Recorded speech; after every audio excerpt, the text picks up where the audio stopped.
बिस्मिल्लाहिर्रहमानिर्रहीम। अस्सलाम वालेकुम नाज़रीन, मैं काजी बिलाल हूँ और आप मेरा यूट्यूब चैनल देख रहे हैं।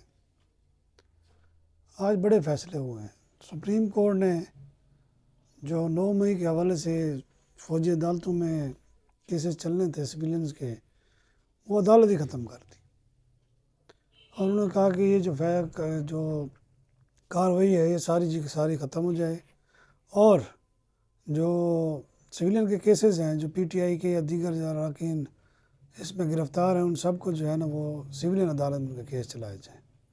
बहर तफसील 4-1 से फ़ैसला आया है और ये जो जमहूरी लोग हैं वो तो बड़े जश्न मना रहे हैं, जो आमरीत पसंद हैं वो मेरे ख़िलाफ़ अफसरदा होंगे शायद। बात ये है कि ये फिर सवाल पैदा होते हैं, फिर लोग बुरा मनाते हैं। पहले भी तो यही सुप्रीम कोर्ट थी, वो क्यों नहीं फ़ैसला कर रही थी, अब क्यों किया? क्या शेख रशीद का वो जो बात है कि मैं आम माफ़ी के लिए कोशिश कर रहा हूँ, क्या कोई पसे पर्दा की बात होने जा रही है? ये ऐसे सवालात हैं। शेख रशीद की रिहाई, फिर उसके इंटरव्यू, फिर उसका आज राजा बाज़ार में जनाब नाश्ता करना और ट्रैक सूट पार कर बड़ा अवामी बनने की कोशिश करना, ये सब क्या है? इसका मतलब है कि फ़ौज वाकई न्यूट्रल होने जा रही है और वो क्या अब इमरान खान के मुकदमात भी ख़त्म हो जाएंगे? साइफ़र के बाद उन पर फ़र्द जुर्म आयद की गई है और दूसरी जानिब हाई कोर्ट ने उनके वकला को न मिलने देने पर बरहमी का इजहार किया है। यानी कि एक अजीब व गरीब सी कैफियत पैदा होगी। सुप्रीम कोर्ट के 5 रुकनी बेंच ने आज फैसला जारी किया है, उसमें उन्होंने कहा कि सिविलियन के केस चल ही नहीं सकते फ़ौजी अदालतों में। और इससे ये ज़ाहिर होता है कि यही दरख्वास्त मेरे ख्याल पहले से भी पेंडिंग पड़ी थी। क्या पिछले चीफ जस्टिस जो थे उमर अत्याब बंदियाल, वो मसलियत का शिकार थे? क्यों नहीं वो फ़ैसला कर रहे थे? कानून वही है, वकला वही है, पिटीशन वही है, सारा कुछ वो है, सारा कुछ सेम है, तो फिर ये फ़ैसला इतनी देर से क्यों हुआ? और आया ये जो लोग उनकी कस्टडी में हैं उनको भी रिहा कर दिया जाएगा या उनको आम अदालतों में भेज दिया जाएगा? बहरहाल ये एक टकराव की सूरत हाल तो बाज़ार नज़र आ रही है, लेकिन मुझे जो है इसके पीछे से एक स्मेल आ रही है, वो मुफाहमत की स्मेल आ रही है। मेरा ख़्याल है वो ठीक ही है, क्योंकि इस मुल्क में महाजराई, अदम इस्तेकाम, अदम बर्दाश्त ये पहले ही बहुत हो चुका है। लोग जो हैं वो उनका जीना दोबर हुआ है और यहाँ जो अना परस्ती, मैं की ज़िद, इसने मुल्क का बेड़ा गर्क किया। नवाज शरीफ आए हैं, उन्होंने भी यही कहा है कि मैं इंतकाम का जज्बा लेके नहीं आया, मैं लोगों की खिदमत करने के लिए आया हूँ। सुप्रीम कोर्ट के नए चीफ जस्टिस जो हैं काजी फैज़ी साहब, उन्होंने पहले दिन ही ओपन ट्रायल कर दिया और लाइव नशरियात दिखा दी। मकसद क्या था कि मेरे ऊपर कोई दबाव नहीं है। आज के बेंच में वो खुद तो नहीं थे, इजाज़ुल हसन थे, वो सरबराही कर रहे थे। फ़ैसला जमहूरी लोगों के लिए बल्कि इस मुल्क के लिए बहुत ज़बरदस्त है। अब देखना ये है कि इसके असरात क्या होते हैं। अब एक रिव्यू की ऑप्शन भी है कि आया इस फैसले को हुकूमत चैलेंज करेगी। अभी ये जो पेंडोरा बॉक्स है ये इधर चलेगा या बंद हो जाएगा या इसको खोल दिया जाएगा।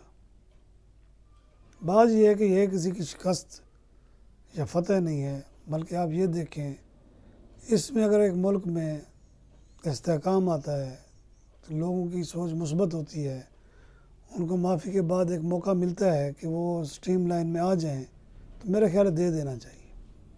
कुछ भी हो, जैसे भी है, गलती हुई है इनसे या कराई गई है। बात यह है कि अगर आपने गलती कराने वालों को माफ़ कर दिया है और छोटे मोटे लोगों को पकड़ लिया है, तो ये भी मेरा ख्याल है करीन इंसाफ नहीं है। इस पर भी नज़रसानी की जानी चाहिए। सुप्रीम कोर्ट का फ़ैसला है, इसको मेरे ख्याल है खुश आमदीद कहना चाहिए हुकूमत को भी और इदारों को भी, क्योंकि उन्होंने टू द लॉ यानी कि कानून के मुताबिक फ़ैसला किया है। अगर कानून के मुताबिक फ़ैसला किया है, साफ ज़ाहिर वही बात है کہ ایک فریق کو اچھا لگتا ہے دوسرے کو اچھا نہیں لگتا۔ اب اس میں یہ ہے کہ چند روز میں دیکھ لیں گے یا اپیل میں جاتے ہیں، اور اس پہ میرا خیال ہے کہ ضد نہیں ہونی چاہیے۔ سپریم کورٹ اگر سپریم ہے تو پھر اس کا فیصلہ بھی سپریم ہونا چاہیے اور اس کو ماننا چاہیے۔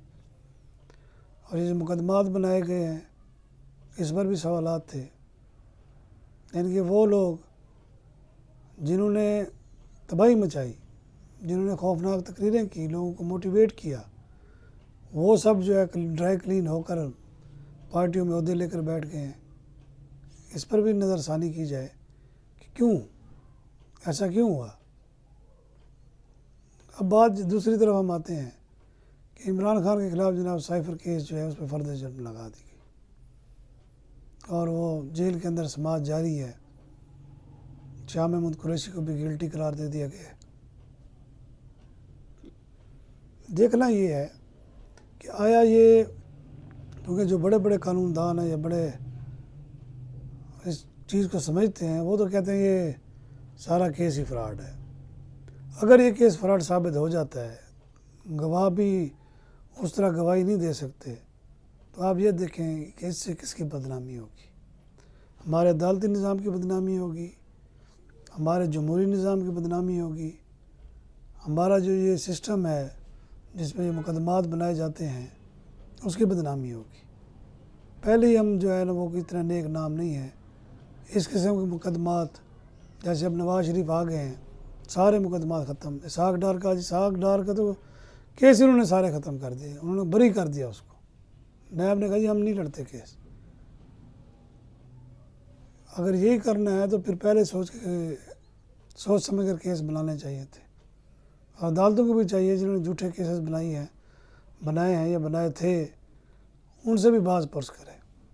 سسٹم کی ناکامی ہے، یہ سسٹم کی ناکامی نہیں ہے بلکہ پورے ملک کو مفلوج کرنے کی ایک سازش ہوتی ہے۔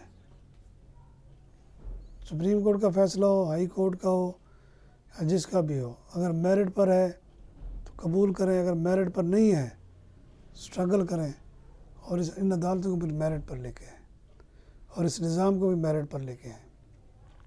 یہ نہ ہو کہ 4 سال 3 سال بندہ جیل میں پڑا رہے، بعد میں پتہ چلے کیس ہی جھوٹا تھا۔